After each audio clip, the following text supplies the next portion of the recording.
Hi, this is Lakshmi. ఈరోజు నేను ఇక్కడ స్క్రిప్ట్ టాస్క్ దాని గురించి చెప్తాను. ఈ స్క్రిప్ట్ టాస్క్లో ఏం చేస్తున్నాను అంటే, ఒక మెయిల్ ఐడి నుంచి ఇంకొక మెయిల్ ఐడికి ఎలా మెయిల్స్ పంపిస్తామో ఒక అటాచ్మెంట్ని యాడ్ చేసి అనే దాని గురించి చెప్తాను. ఇక్కడంతా నేను ఏమీ వేరియబుల్స్ కానీ ఏమి యూజ్ చేయలేదు, అంత హార్డ్ కోడ్లోనే మొత్తం అక్కడే యూజర్ నేమ్ పాస్వర్డ్ అన్నీ ఇచ్చాను. దీనికోసం నేను SSIS టూల్ బాక్స్లో కొత్త script task drag and drop చేశాను. డ్రాగ్ అండ్ డ్రాప్ చేసిన తర్వాత డబుల్ క్లిక్ కొడితే ఇక్కడ మనకి స్క్రిప్ట్ లాంగ్వేజ్ అనేది విజువల్ బేసిక్స్ వస్తుంది. విజువల్ బేసిక్స్లో ఎడిట్ స్క్రిప్ట్కి వెళ్తే ఇక్కడ నేను ఏం వేరియబుల్స్ యాడ్ చేయడం లేదు.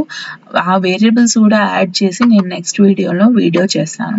ఇప్పుడు ప్రస్తుతానికి ఆ ఎడిట్ స్క్రిప్ట్ అనేది క్లిక్ చేసిన తర్వాత మనకి స్క్రిప్ట్ విండో ఒక కోడింగ్ చేయడానికి ఒక వెబ్ పేజ్ విజువల్ బేసిక్ లాంగ్వేజ్లో వస్తుందన్నమాట. ఇక్కడ మనం ఏం చేస్తాం, నేమ్ స్పేసెస్ ఇక్కడ కొన్ని క్లాసెస్ అనేవి యాడ్ చేయాలి. అది ఏంటి అంటే, మనం మెయిల్ పంపిస్తున్నాం కాబట్టి ఈ రెండు మనము ఇక్కడ యాడ్ చేస్తున్నాము ఇక్కడ. సో ఈ రెండు క్లాసెస్ని యాడ్ చేసిన తర్వాత దాని తర్వాత ఇక్కడ పబ్లిక్ వాయిడ్ మెయిన్ అంటే మనం ఏదైతే టాస్క్ చేస్తామో అదంతా మెయిన్ లోపలే మనం చేయాలి. ఇక్కడ నేను వచ్చి యూజర్ నేమ్ పాస్వర్డ్ రెండు స్ట్రింగ్ వేరియబుల్స్ని ఇక్కడే డిక్లేర్ చేసి నేను హార్డ్ కోడ్ చేశాను. అంటే దాని యూజర్ నేమ్ పాస్వర్డ్, ఆ జీమెయిల్ యొక్క యూజర్ నేమ్ పాస్వర్డ్ రెండు ఇక్కడ ఇచ్చాను. లైక్ క్రెడెన్షియల్స్ నేను ఇక్కడే ఇచ్చినట్లు.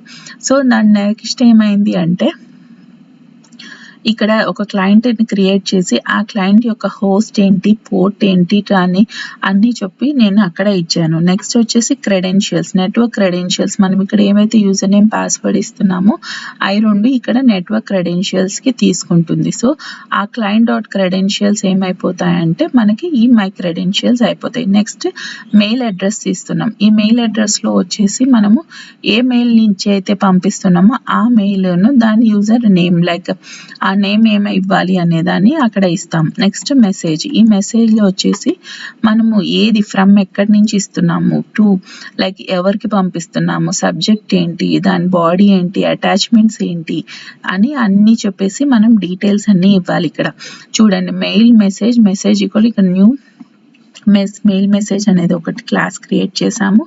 అక్కడి నుంచి మళ్ళీ message.From FromAddress మెసేజ్ దానికి వచ్చేసి మళ్ళీ యాడ్ చేస్తున్నాము. ఏ మెయిల్ ఐడికి అయితే పోవాలో అక్కడికి ఆ జీమెయిల్ ఐడి అక్కడ యాడ్ చేసాము. నెక్స్ట్ దాని యొక్క మెయిల్ యొక్క మెయిన్ సబ్జెక్ట్ ఏమి ఇవ్వాలి, సబ్జెక్ట్ ప్లేస్లో సబ్జెక్ట్ ఏమి ఇవ్వాలి, నెక్స్ట్ బాడీలో బాడీ ఏమి ఇవ్వాలి, అటాచ్మెంట్కి దానికి ఏదైతే డ్రైవ్లో ఉందో ఆ డ్రైవ్ని ఇక్కడ నేను ఆ ఫైల్ని ఇక్కడ అటాచ్ చేస్తున్నాను. సో ఇలా ఇవన్నీ ఇచ్చిన తర్వాత మనం దాన్ని సేవ్ చేసి నెక్స్ట్ ఏం చేయాలి, రన్ చేయాలి. ఇప్పుడు స్క్రిప్ట్ టాస్క్ అన్ని ఓకే కొట్టామంటే క్లోజ్ అవుతుంది. ఇప్పుడు నేను ఇది రన్ చేశానంటే స్క్రిప్ట్ టాస్క్ రన్ అవుతుంది. సో మనకి ఇక్కడ గ్రీన్ టిక్ మార్క్ వచ్చింది. ఇప్పుడు మనము psrians.g4కి వెళ్ళామంటే ఇక్కడ మనకి న్యూ మెయిల్ ఇచ్చింది చూడండి, న్యూ శాంపుల్ SSIS అని. ఇక్కడ ఒకటి శాంపుల్ దాని సబ్జెక్ట్ వచ్చేసి శాంపుల్ స్క్రిప్ట్ ఎగ్జాంపుల్ అని వచ్చింది. దానికి అటాచ్మెంట్ యాడ్ అయింది. మళ్ళీ దాని యొక్క దిస్ ఇస్ బాడీ వచ్చింది ఇక్కడ చూడండి, this is script mail sample mail with attachments అనేది బాడీ వచ్చింది. ఇలాగా మనము ఒక మెయిల్ నుంచి ఇంకొక మెయిల్కి పంపించవచ్చు. అలాగే మనం ఏదైతే SSIS టెస్ట్ దీని నుంచి పంపిస్తున్నామో స్క్రిప్ట్ టెస్ట్ ఏదైతే వస్తుందో దాంట్లో లెస్సర్ క్యూ యాప్ యాక్సెస్ అనే దాన్ని మనం చెక్ చేసి పెట్టాలి, ఆన్ చేయాలి.